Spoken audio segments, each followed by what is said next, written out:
Je m'appelle Sarah Mitchell et j'ai 28 ans. Ce que je m'apprête à vous raconter, c'est l'histoire de la perte de ma famille à l'âge de 13 ans et de la découverte d'une vraie famille dans l'endroit le plus inattendu. Il ne s'agit pas d'une histoire de pardon ou de réconciliation. Il s'agit de justice, de conséquences et de la différence entre les personnes qui se disent parents et celles qui méritent réellement ce titre. Avant de vous raconter ce qui s'est passé lors de la cérémonie de remise des diplômes, lorsque ma mère biologique est restée figée sur son siège pendant que 847 personnes me regardaient honorer la femme qui m'a réellement élevée, je dois vous ramener là où tout a commencé. Marie, dans la chambre 314, un mardi après-midi d'octobre, alors que je n'avais que 13 ans. Je me souviens de l'odeur exacte de cette chambre d'hôpital. Un antiseptique mélangé à quelque chose de floral provenant du désodorisant utilisé. J'étais assise sur la table d'examen, les jambes pendantes parce que j'étais encore petite pour mon âge, vêtue d'une de ces blouses en papier qui ne se ferment jamais correctement dans le dos. Le docteur Patterson venait de finir d'expliquer mon diagnostic à mes parents. Leucémie lymphoblastique aiguë. C'est ce qu'on appelle le type de cancer le plus courant chez l'enfant, a-t-il dit, mais aussi l'un des plus faciles à traiter. Avec une chimiothérapie agressive, mon taux de survie était d'environ 85 à 90%.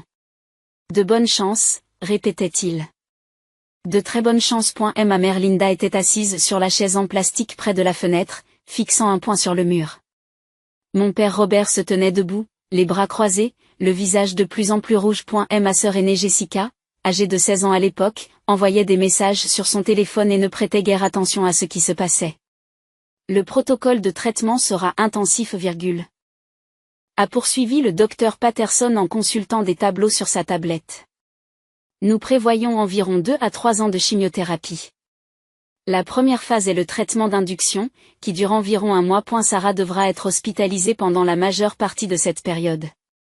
Ensuite, nous passerons aux phases de consolidation et d'entretien, qui peuvent être effectuées en ambulatoire mais qui nécessiteront des visites fréquentes à l'hôpital. Combien ? C'est la première chose que mon père a dite. Pas « est-ce qu'elle va s'en sortir ?» ou « qu'est-ce qu'on peut faire pour l'aider ?» Juste « combien ?» Le docteur Patterson s'est raclé la gorge. Avec votre assurance, vous devrez prendre en charge environ 20% des coûts.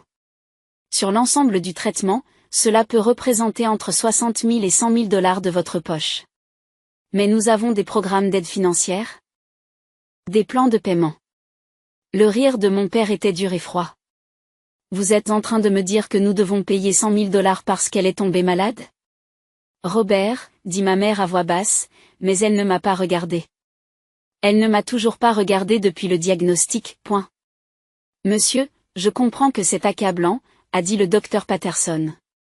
Mais le pronostic de Sarah est excellent. Avec le traitement, elle a toutes les chances de s'en sortir et de vivre une vie tout à fait normale. Jessica s'inscrit à des universités l'année prochaine, a dit mon père, comme si le médecin n'avait pas parlé. Yale, Princeton. Elle a obtenu 1520 au SAT. Nous avons économisé pour ses études depuis sa naissance. La salle est devenue silencieuse. Le docteur Patterson nous a regardés, mes parents et moi, visiblement mal à l'aise. Peut-être devrions-nous en discuter en privé ? Sarah n'en a pas besoin. Sarah a besoin de comprendre la réalité. Mon père l'a interrompu. Il m'a enfin regardé et il n'y avait rien dans ses yeux. Pas d'amour. Pas d'amour, pas d'inquiétude. Juste un calcul froid. Nous avons 180 000 $ dans le fonds de l'université. C'est pour l'éducation de ta sœur. Son avenir. Nous n'allons pas gaspiller cet argent en factures médicales. J'ai senti quelque chose se fissurer dans ma poitrine et cela n'avait rien à voir avec le cancer. Il y a d'autres options, a dit le docteur Patterson, la voix tendue. Les programmes de l'État, les soins de bienfaisance, Medicaid. Nous n'acceptons pas la charité. Ma mère a soudain pris la parole, une étincelle de fierté animant enfin son visage. Que penseraient les gens ? Alors que suggérez-vous ? Demanda le docteur Patterson. Et je pouvais entendre l'incrédulité s'insinuer dans son attitude professionnelle. Mon père m'a regardé pendant un long moment. Elle a 13 ans. Elle peut être émancipée. Devenir pupille de l'État. Elle pourra alors bénéficier d'une couverture complète par Medicaid, sans que cela n'affecte nos finances. Au début, Les mots n'avaient pas de sens. J'attendais qu'il dise qu'il plaisantait, qu'il était juste stressé et qu'il ne le pensait pas. Mais il est resté là, les bras toujours croisés, le visage déterminé. Vous n'êtes pas sérieux, a dit le docteur Patterson. Nous devons penser à un autre enfant, a dit ma mère, et sa voix était maintenant sur la défensive, comme si elle était la victime dans cette situation. Jessica a un avenir. Elle va faire de grandes choses. Nous ne pouvons pas laisser, a-t-elle fait un geste vague dans ma direction, détruire tout ce que nous avons construit. Maman. Ma voix était petite. Enfantine. J'ai peur. Elle m'a enfin regardée. Tu vas t'en sortir, Sarah. Le médecin a dit que le taux de survie était bon. Tu seras soignée, tu iras mieux, et quand tu auras 18 ans, tu pourras décider de ta propre vie. Mais nous ne pouvons pas sacrifier l'avenir de Jessica pour cela. Je suis ta fille, ai-je murmuré. Et Jessica aussi, a répliqué mon père. Et elle a du potentiel. Il sera médecin ou avocat. Il est brillant. Toi, a-t-il fait une pause, me regardant de haut en bas, tu as toujours été dans la moyenne. Des notes moyennes, tout est moyen. Nous n'allons pas détruire un avenir prometteur pour un avenir moyen. Si vous appréciez cette histoire, appuyez sur le bouton « J'aime », mais seulement si vous vous sentez vraiment concerné par cette histoire. Je crée ce contenu pour partager des expériences réelles et votre soutien m'aide à continuer. Le docteur Patterson se lève brusquement. Je vais vous demander de quitter mon bureau pendant que je parle à Sarah en privé. Ses parents, a commencé ma mère. Partez. Partez. Maintenant. La voix du docteur Patterson était devenue froide et dure. Où j'appelle la sécurité et les services sociaux. Ils sont partis.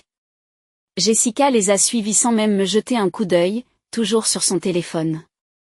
La porte s'est refermée derrière eux et soudain, je n'ai plus pu respirer. Tout le poids de ce qui venait de se passer s'est abattu sur moi et j'ai commencé à sangloter d'énormes sanglots haletants qui ont fait trembler tout mon corps. Le docteur Patterson a rapproché sa chaise et a attendu que je puisse respirer à nouveau. Sarah, il faut que tu m'écoutes très attentivement. Ce que tes parents viennent de dire n'est pas acceptable. Ce n'est pas légal et ce n'est pas possible. J'appelle les services sociaux tout de suite. Tu ne quitteras pas cet hôpital sans avoir mis en place un plan qui te donne la priorité. Tu comprends? J'ai acquiescé, m'essuyant le visage avec les mouchoirs en papier de l'hôpital. Vous avez un cancer. C'est effrayant et ça va être difficile. Mais tu vas vaincre et tu vas le faire entouré de personnes qui se soucient vraiment de toi. Je vous le promets. Il a tenu sa promesse. Au bout d'une heure, une assistante sociale nommée Margaret était dans la chambre. 2 heures plus tard, j'étais transférée dans une salle d'oncologie pédiatrique et officiellement admise pour le traitement. À au bout de 3 heures, mes parents avaient signé les papiers de garde temporaire d'urgence. M'abandonnant de fait à l'état. Ils ne m'ont même pas dit au revoir. Cette première nuit dans le service d'oncologie pédiatrique a été la plus sombre de ma vie. J'étais allongée dans ce lit d'hôpital, branchée à 4, entourée de machines qui émettaient des bips et des bourdonnements, et je me sentais plus seule que je ne l'avais jamais imaginé. Je n'avais plus peur du cancer. J'avais peur que personne ne se soucie de savoir si je vivais ou si je mourrais. C'est alors que Rachel est entrée pour l'équipe de nuit. Rachel Torres avait 34 ans, elle était infirmière en oncologie pédiatrique et travaillait à l'hôpital Sainte-Marie depuis 8 ans. Marie-S depuis 8 ans. Elle avait des cheveux bruns bouclés ramenés en arrière en une queue de cheval pratique, des yeux bruns chaleureux et un sourire qui atteignait ses yeux. Elle n'était pas belle de manière conventionnelle, mais il y avait quelque chose dans sa présence qui vous faisait vous sentir en sécurité. Bonjour, Sarah, dit-elle en vérifiant mon dossier. Je suis Rachel et je vais être votre infirmière de nuit. Comment vous sentez-vous? Très mal, ai-je répondu honnêtement. Elle a tiré une chaise et s'est assise, m'accordant toute son attention. Oui, j'ai appris ce qui s'est passé avec tes parents. Il n'y a pas vraiment de mots pour dire à quel point c'est le bordel. J'ai recommencé à pleurer. Il semble que je n'ai fait que pleurer ce jour-là. Rachel ne m'a pas dit d'arrêter ou que tout irait bien. Elle m'a simplement tendu des mouchoirs et a attendu. Quand je me suis enfin calmée, elle m'a dit, je ne vais pas te mentir, Sarah. Les prochaines années vont être difficiles. Le traitement est difficile. Mais tu sais quoi? Tu es plus forte que le cancer. Tu es plus forte que des parents qui ne te méritent pas. Tu n'es pas seule. Je serai là à chaque étape de ton parcours. Tu ne me connais même pas, ai-je dit. Pas encore. Mais je vais le faire. Et j'ai le sentiment que vous êtes assez remarquable. Ce soir-là, après avoir terminé sa tournée, Rachel est revenue dans ma chambre avec un jeu de cartes. Nous avons joué au Go Fish jusqu'à 2 heures du matin et elle m'a parlé de sa vie. Elle était divorcée, n'avait pas d'enfant, avait toujours voulu être mère, mais cela n'avait pas marché. Elle vivait dans une petite maison à 15 minutes de l'hôpital, avait un chat nommé Panka qui était obsédé par les podcasts sur les meurtres et les mystères. Pourquoi la profession d'infirmière? Lui ai-je demandé à un moment donné. Mon petit frère a eu une leucémie quand j'avais 18 ans, dit-elle doucement. Il l'a vaincu. Il a maintenant 28 ans. Il est marié et a un enfant. Mais je me souviens de ce que c'était que de le voir suivre un traitement. Je me souviens des infirmières qui faisaient la différence et de celles qui ne faisaient que leur travail. Je voulais être de celles qui font la différence. Vos parents l'ont-ils abandonné? La question est sortie avant que je puisse l'arrêter. Mon Dieu, non. Toute ma famille s'est mobilisée autour de lui. Mes parents se sont ruinés pour payer des choses que l'assurance ne couvrait pas, et ils ne se sont jamais plaints. C'est ce que font les parents, Sarah. De vrais parents. Au cours du mois suivant, alors que je subissais une chimiothérapie d'induction, Rachel est devenue plus que mon infirmière. Elle est devenue mon avocate, ma protectrice et mon amie. Lorsque j'étais trop malade pour manger, elle s'asseyait avec moi et me racontait des histoires jusqu'à ce que la nausée disparaisse. Lorsque j'ai perdu mes cheveux, elle m'a montré des photos d'elle à l'époque où elle n'avait pas de cheveux, au lycée, jusqu'à ce que je me mette à rire. Lorsque je faisais des cauchemars sur le fait d'être seule pour toujours, elle me tenait la main jusqu'à ce que je me rendorme. Mes parents ne sont pas venus me voir. Pas une seule fois. Mon assistante sociale, Margaret, m'a dit qu'ils avaient signé des papiers d'abandon complet, renonçant à tous leurs droits parentaux. Jessica était occupée par la préparation du SAT et les demandes d'inscription à l'université. J'étais vraiment livrée à moi-même. Sauf que ce n'était pas le cas. Parce que Rachel était à la eu 28e jour de mon séjour à l'hôpital, alors que la phase d'induction était terminée et que j'étais en rémission, le docteur Patterson est venu m'annoncer de bonnes nouvelles. Vous répondez très bien au traitement, Sarah. Nous pouvons maintenant passer aux soins ambulatoires. Vous devrez venir régulièrement pour la chimio. Mais vous n'aurez plus à vivre ici. Oui, ira-t-elle, demande immédiatement Rachel. Elle n'était techniquement pas en service, mais elle était restée tard, comme elle le faisait souvent. Dans une famille d'accueil, dit Margaret. Elle était là aussi, elle coordonnait toujours mon placement. J'ai trouvé une famille. Ils ont l'expérience des besoins médicaux. Je veux l'apprendre. Tout le monde a regardé Rachel. Je veux l'accueillir. Je suis déjà approuvée. J'ai suivi la formation il y a 2 ans, mais je n'ai jamais été placée. Je peux le faire. Je veux le faire. Margaret et le docteur Patterson échangent un regard. Rachel, il s'agit d'un engagement à long terme. 2 ans de traitement intensif de plus que des années de suivi. Je sais. Je veux le faire. Si Sarah veut rentrer à la maison avec moi. Elle m'a regardé et j'ai vu dans ses yeux quelque chose que je n'avais pas vu chez un adulte depuis longtemps. De l'espoir. De l'amour. L'engagement. Oui. J'ai dit. S'il vous plaît. Les formalités administratives ont duré 1 semaine de plus. Pendant ce temps, Rachel m'a apporté des photos de sa maison, de la pièce qui serait la mienne, m'a demandé quelles étaient mes préférences en matière de couleur de peinture et de décoration. Elle a fait des plans comme si j'étais permanente, et non temporaire, comme si j'étais sa fille, et non un simple placement en famille d'accueil. Le 15 novembre, un mois exactement après mon diagnostic, Rachel m'a conduite à sa petite maison de 3 chambres sur Maple Street. Il a porté mon unique sac d'affaires, tout ce que je possédais au monde, et m'a conduite à l'intérieur. C'est ta chambre, dit-elle en ouvrant une porte au 2e étage. Je suis entrée et me suis arrêtée.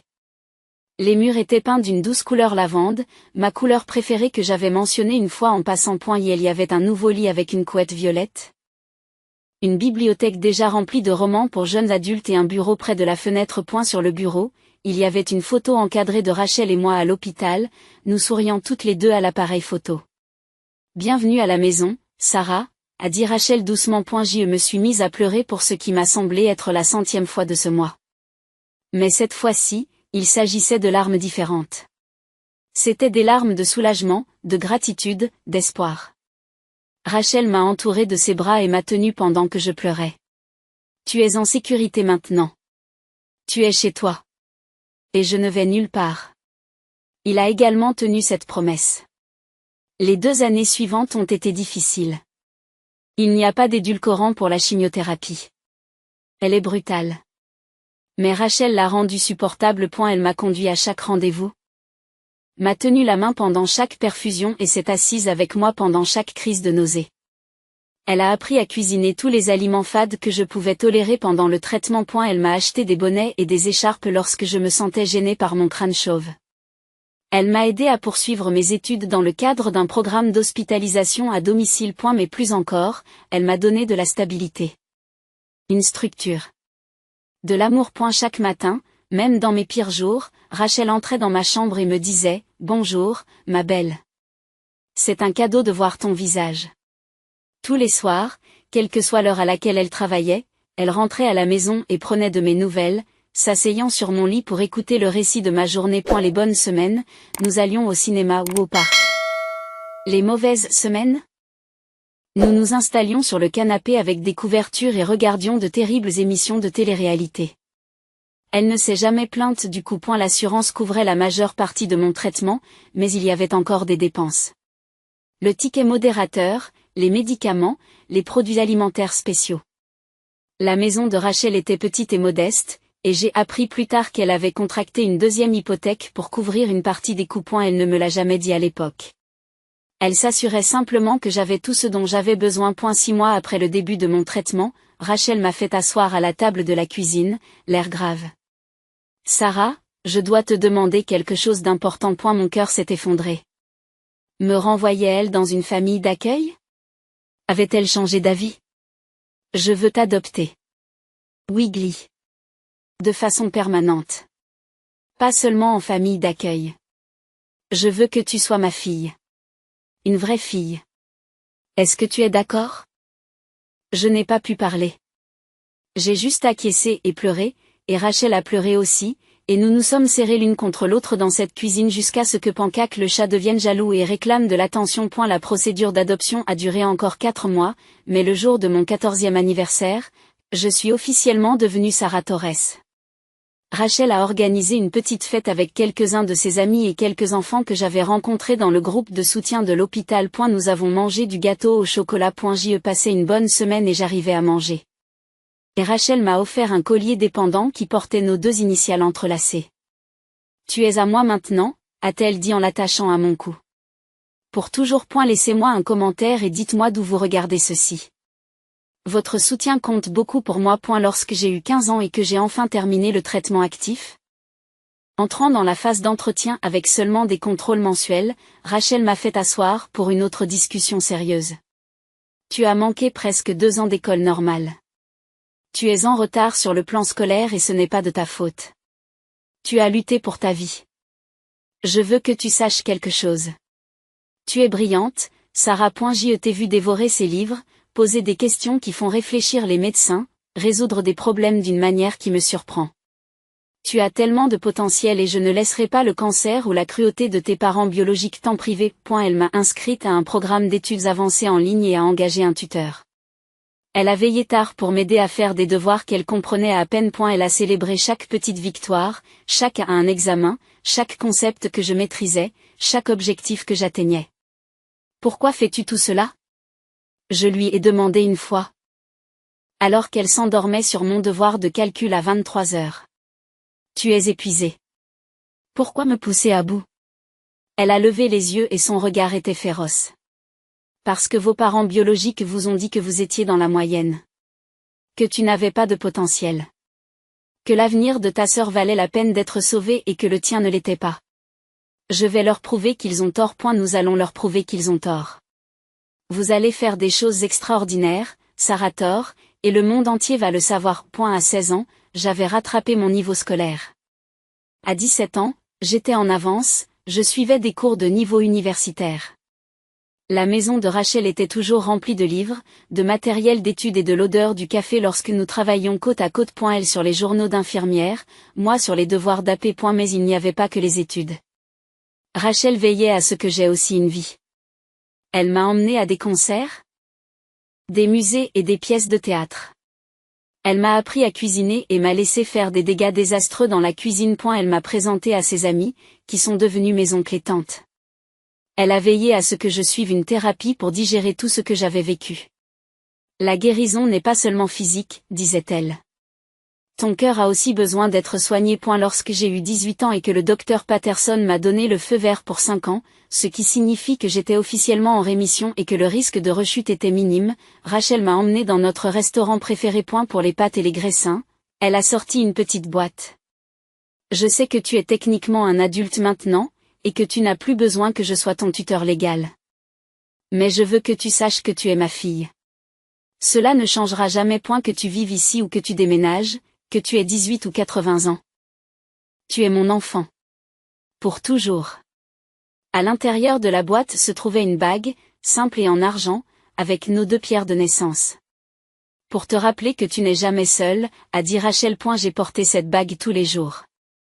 Pendant ma dernière année de lycée, Rachel et moi avons commencé à parler sérieusement de l'université. Mes notes étaient exceptionnelles. 4.0 GPA. Des notes parfaites aux examens d'AP, d'excellents résultats au SAT. J'ai découvert une passion pour la médecine pendant mon traitement, voulant devenir comme le docteur Patterson et Rachel.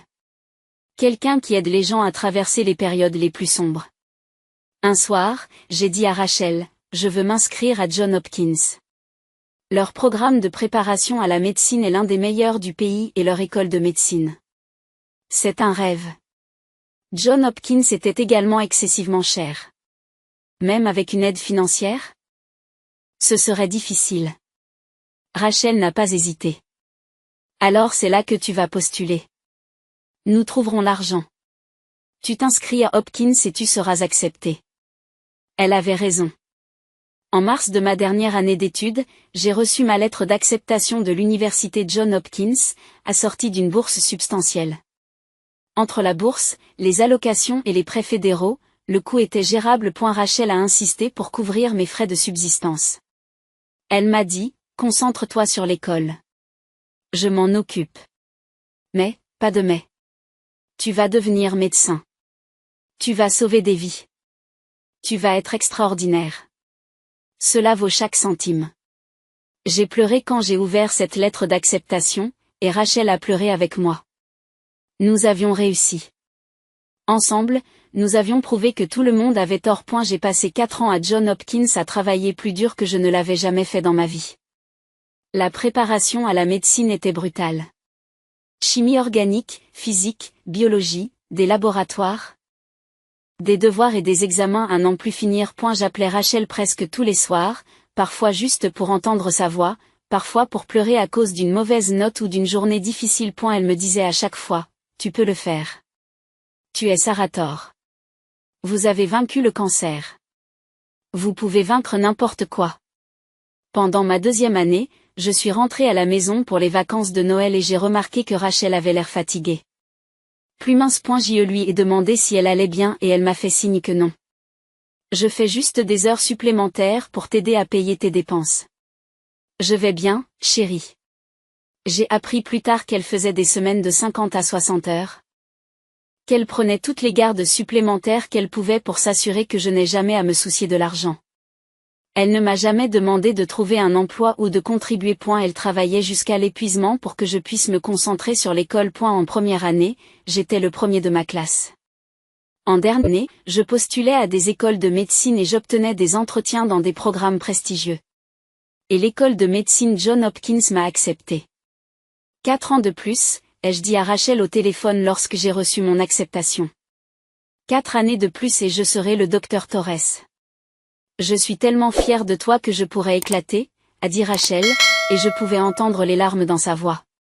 Tes parents biologiques n'ont aucune idée de ce qu'ils ont abandonné. Ils m'ont perdu, Ai-je convenu? Mais je t'ai gagné. Je dirais que j'ai fait la meilleure affaire. L'école de médecine a été encore plus intense que l'université. Les cours étaient incessants, les stages cliniques épuisants, la pression énorme. Mais j'ai adoré ça. J'aimais apprendre comment fonctionne le corps humain, comment diagnostiquer les maladies, comment aider les gens à guérir. Je me suis spécialisée en oncologie, car je voulais aider des enfants comme celui que j'avais été. Rachel est venue à chaque étape importante. Ma cérémonie de remise de blouse blanche. Mon premier jour de stage clinique. Le jour de mon entrée en résidence. Elle était toujours là, toujours fière, toujours d'un grand soutien. Pendant tout ce temps, 13 années d'études à des centaines de kilomètres les unes des autres, d'innombrables nuits stressantes et journées difficiles, je n'ai jamais eu de nouvelles de mes parents biologiques.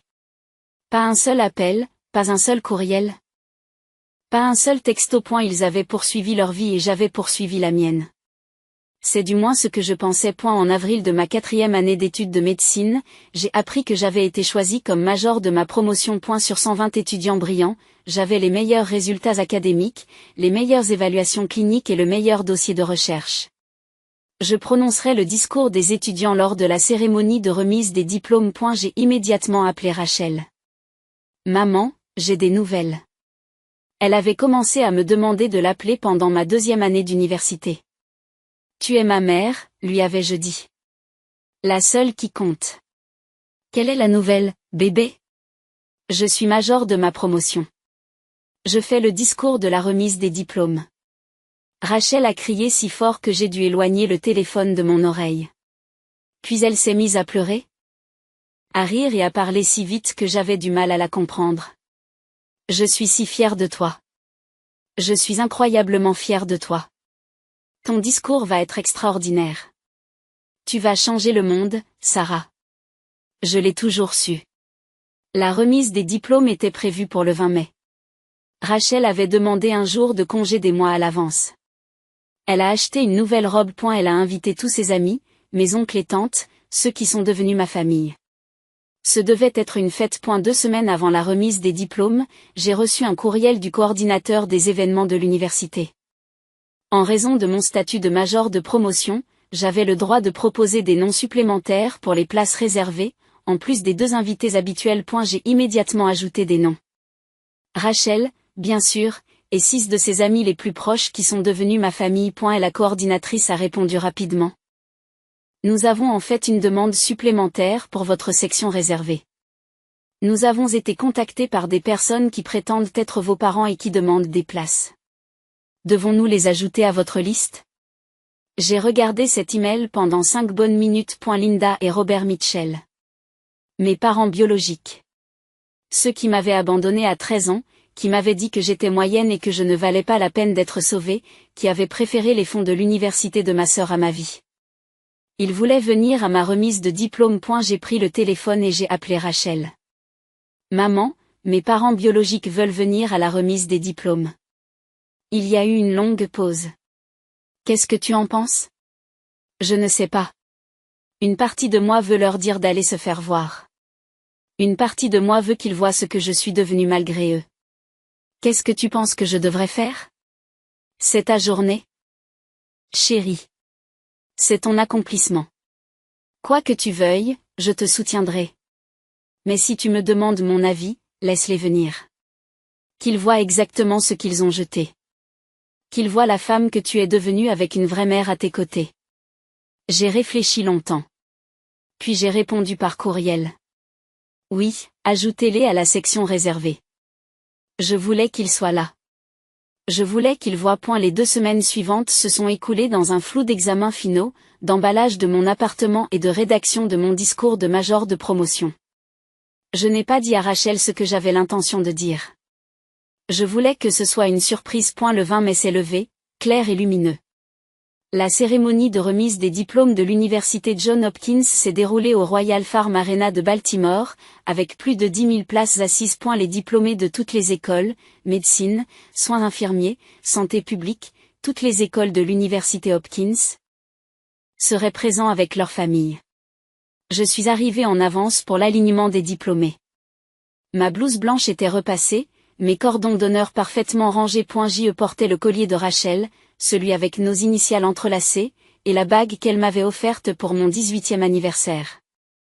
Alors que nous étions en train de classer les élèves par école et par niveau académique, l'un des coordinateurs de l'événement s'est approché de moi.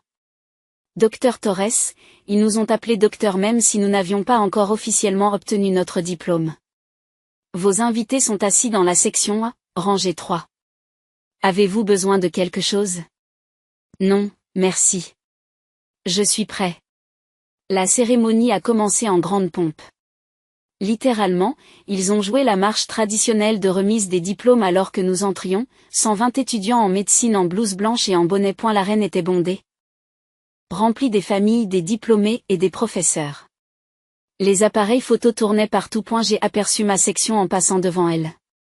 Rachel était assise à l'avant, le visage déjà mouillé de larmes de joie, portant la nouvelle robe qu'elle avait achetée et serrant un bouquet de fleurs. À côté d'elle se trouvaient ses amis, mes oncles et tantes, la famille que j'avais construite, et 2 sièges plus bas, raides et mal à l'aise, étaient assis Linda et Robert Mitchell, mes parents biologiques. Je ne les avais pas vus depuis 15 ans. Ma mère avait l'air plus âgée, plus grise, plus usée. Mon père avait pris du poids et perdu des cheveux. Ils avaient l'air ordinaires, petits, rien à voir avec les figures terrifiantes de mes souvenirs d'enfance. Ils ne m'ont pas regardé quand je suis passée. Ils semblaient scruter le programme, essayant probablement de savoir où se trouvait leur autre fille dans la foule. Il ne leur était pas venu à l'esprit que leur siège réservé était pour MOI. Et la cérémonie s'est déroulée selon les discours habituels. Bienvenue du doyen, discours du président de l'université, remarque de l'orateur principal, un chirurgien de renom. Puis vint le moment du discours de l'étudiant. Et maintenant, a déclaré le doyen en montant sur le podium, j'ai l'immense honneur de vous présenter notre major de promotion, l'étudiante choisie pour représenter la promotion 2026 de l'école de médecine Johns Hopkins. Elle est sortie major de sa promotion, a mené des recherches novatrices en oncologie pédiatrique et a impressionné chacun de ses professeurs par sa compassion, son intelligence et son dévouement. Mesdames et messieurs, le docteur Sarah Torres. La reine s'est mise à applaudir à tout rompre. Je me suis levée et j'ai marché jusqu'à la scène, le cœur battant. En montant les marches, j'ai vu Rachel debout, applaudissant si fort que ses mains devaient lui faire mal, des larmes coulant sur son visage. J'ai aussi vu mes parents biologiques.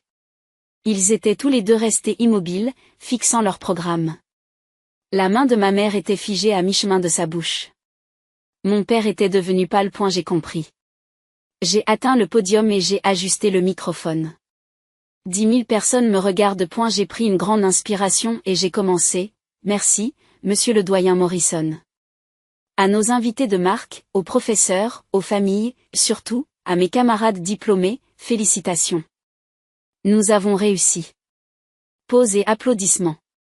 À l'âge de 13 ans, on m'a diagnostiqué une leucémie lymphoblastique aiguë. Je me souviens d'avoir été assise dans cette chambre d'hôpital, terrifiée, me demandant si j'allais vivre ou mourir. Je me souviens que le médecin m'a expliqué les options de traitement, les taux de survie. Le long chemin à parcourir. Et je me souviens du moment où j'ai réalisé que j'allais devoir parcourir ce chemin seul. La reine était devenue silencieuse. Tout le monde écoutait. Mes parents biologiques ont fait un choix ce jour-là. Ils ont décidé que ma vie ne valait pas la peine d'être sauvée. Que le coût du traitement était trop élevé. Que l'éducation universitaire de leur autre fille était plus importante que ma survie. Ils m'ont abandonnée dans cette chambre d'hôpital et je ne les ai jamais revus.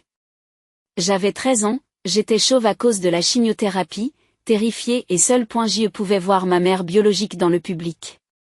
Elle était devenue complètement blanche, et sa main était maintenant complètement plaquée sur sa bouche. Mon père fixait ses genoux, refusant de lever les yeux. Autour d'eux.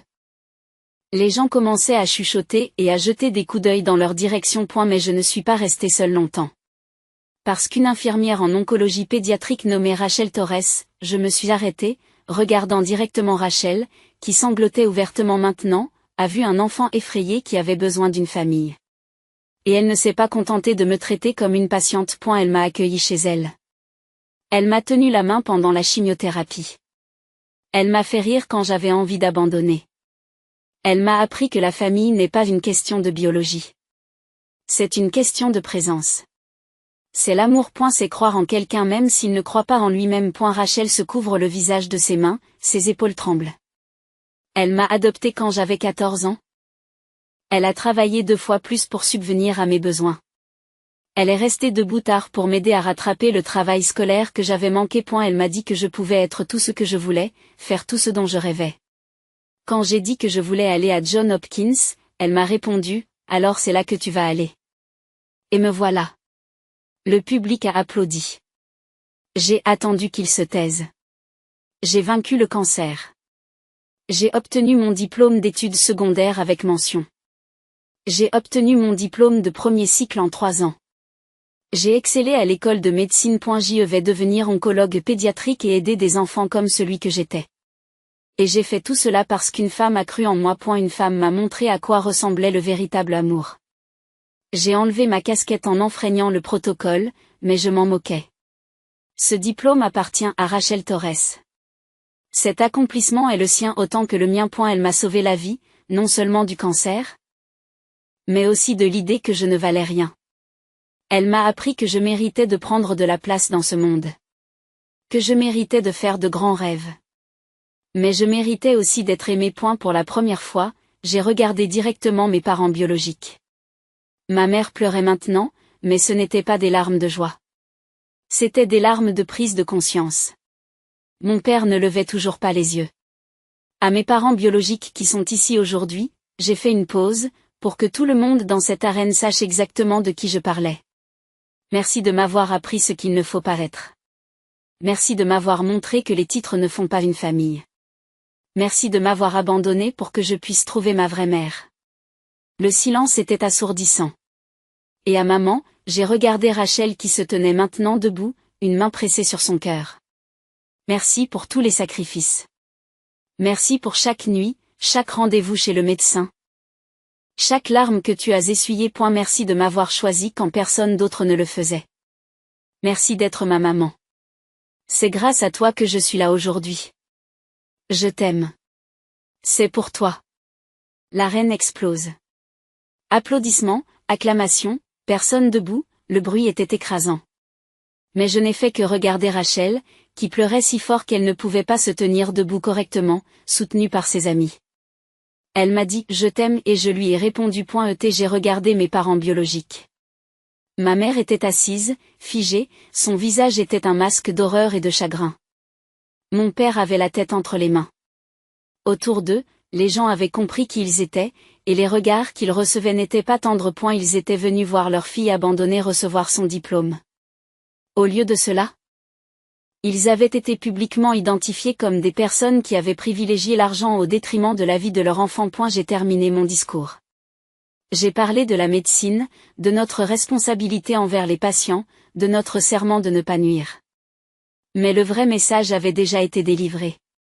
Lorsque j'ai regagné ma place, mes camarades de classe se sont levés et ont applaudi. Plusieurs d'entre eux m'ont serré dans leurs bras lorsque je suis passé. Le reste de la cérémonie s'est estompé.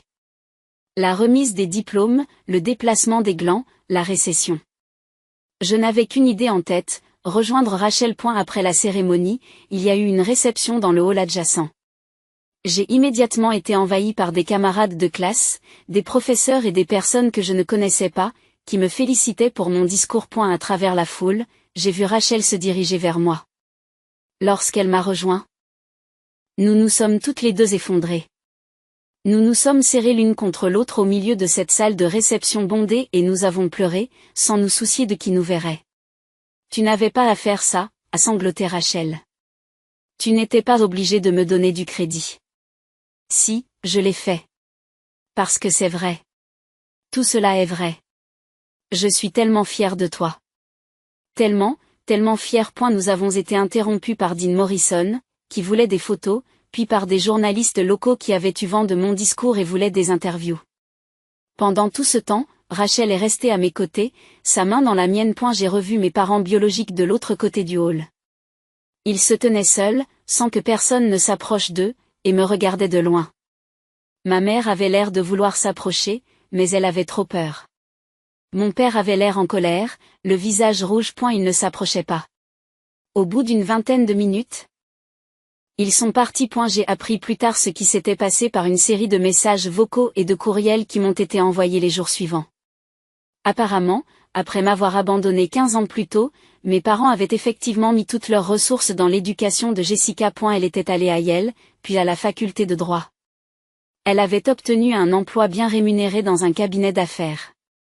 Elle avait rencontré et épousé un riche banquier d'affaires. Mes parents vivaient de l'aide financière apportée par Jessica, ayant consacré leurs propres économies à ses études et leur fonds de retraite à l'aider à acheter une maison. Mais 6 mois avant que je ne reçoive mon diplôme, le mari de Jessica a été pris en flagrant délit d'initié. Il est allé en prison. Jessica a perdu son emploi dans le scandale qui en a résulté. Leur maison a été saisie. Jessica, désormais ruinée et déshonorée, ne pouvait plus subvenir aux besoins de mes parents. Mes parents étaient venus à ma remise de diplôme dans l'espoir de renouer des liens, dans l'espoir que leur fille abandonnée avait réussi suffisamment pour les aider. Ils avaient vu mon nom en tant que major de promotion et pensaient que c'était une opportunité. A eu lieu de cela, ils ont été humiliés publiquement devant 10 000 personnes. Le premier message vocal de ma mère a été envoyé cette nuit-là. Sarah, c'est maman. Je sais ce que tu dois penser de nous, mais nous n'avons jamais voulu. Nous avons eu peur. Nous avons fait une erreur. Une terrible erreur. Mais tu t'en sors si bien maintenant et nous sommes si fiers et nous avons pensé que nous pourrions peut-être. Nous avons besoin d'aide. Jessica ne peut plus nous aider et nous sommes menacés de saisie et nous avons pensé que puisque tu es médecin maintenant, rappelle-moi s'il te plaît. Je l'ai effacé.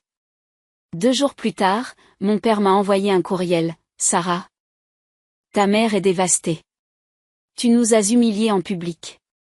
Nous avons pris la meilleure décision possible à ce moment-là, compte tenu des circonstances. Tu t'en es bien sorti, donc il est clair que nous n'avons pas gâché ta vie comme tu le prétends. Pour vos parents, vous nous devez au moins une conversation. Appelez nous. Je n'ai pas répondu. Au cours des 2 semaines suivantes, ils ont appelé 47 fois. Ils ont envoyé des courriels, des textes, des messages via les médias sociaux. Chacun d'entre eux était un mélange d'exigences culpabilisantes et de demandes d'argent à peine voilées. Ils avaient entendu dire par quelqu'un que les diplômés de Johns Hopkins obtenaient des postes d'interne bien rémunérés. Ils savaient que je gagnerais bientôt de l'argent en tant que médecin. Ils pensaient que je pouvais les aider. Le 15e jour, j'ai envoyé un courriel. Quand j'avais 13 ans. Tu m'as dit que tu ne pouvais pas te permettre d'avoir un enfant malade. Tu as dit que Jessica avait du potentiel et que je n'en avais pas. Tu m'as abandonné au moment où j'avais le plus besoin de toi. Rachel Torres est devenue ma mère, ma famille, mon tout. Je ne te dois rien. Ne me recontactez plus. J'ai bloqué leurs numéros, bloqué leurs emails et j'ai continué ma vie. C'était il y a 3 ans. Aujourd'hui, j'ai 31 ans et je termine mon stage en oncologie pédiatrique à l'hôpital pour enfants de Philadelphie. Je suis exactement là où je veux être, je fais exactement ce que je suis censé faire. Rachel est toujours à Baltimore, elle travaille toujours comme infirmière, même si elle a réduit son temps de travail à un mi-temps. Elle me rend souvent visite et je rentre à la maison chaque fois que je le peux. Nous nous parlons tous les jours. C'est ma mère, ma meilleure amie. Mon héroïne. Je l'ai appris par une connaissance commune. Quelqu'un qui connaissait ma famille biologique, que mes parents ont perdu leur maison il y a 2 ans. Ils vivent dans un petit appartement et survivent grâce à la sécurité sociale. Il s'agissait d'honorer la femme qui m'a sauvée et de faire en sorte que le monde sache à quoi ressemble le véritable amour. Il s'agissait de montrer à tous les enfants abandonnés qui nous regardent qu'ils peuvent survivre, s'épanouir et réussir malgré les personnes qui les ont abandonnés. Rachel m'a appris que la famille est choisie, pas donnée. Que l'amour est une action, pas des mots. Que le fait de se montrer chaque jour compte plus que le partage de l'ADN. Je suis le docteur Sarah Torres. J'ai vaincu le cancer. Je suis devenue médecin. Je sauve des vies tout comme les docteurs Patterson et Rachel ont sauvé la mienne. Et j'ai fait tout cela sans les personnes qui m'ont dit que je ne valais pas la peine d'être sauvée. Ce n'est pas de la vengeance. C'est de la justice. Et si vous regardez ceci et que vous avez été abandonné, rejeté ou qu'on vous a dit que vous ne valiez pas la peine qu'on investisse en vous, s'il vous plaît, écoutez-moi. Ces personnes ont tort. Ta valeur n'est pas déterminée par des personnes qui ne pouvaient pas l'avoir. Votre potentiel n'est pas limité par des personnes qui vous ont sous-estimé. Trouvez votre Rachel. Trouvez les personnes qui vous voient. Qui croient en vous et qui vous soutiennent. Construisez la famille que vous avez choisie. Et puis prouvez chaque doute ou erreur en devenant exactement ce que vous êtes censé être. Je suis la preuve vivante que c'est possible. À Rachel. Maman, si tu regardes ça, merci. Pour tout. Pour toujours. Je t'aime.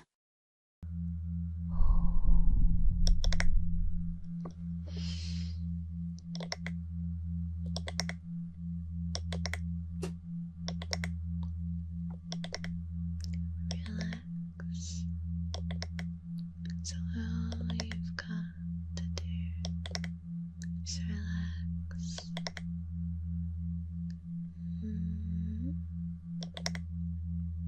That's all you have to do is just relax. I'm finding it harder and harder to keep my eyes open.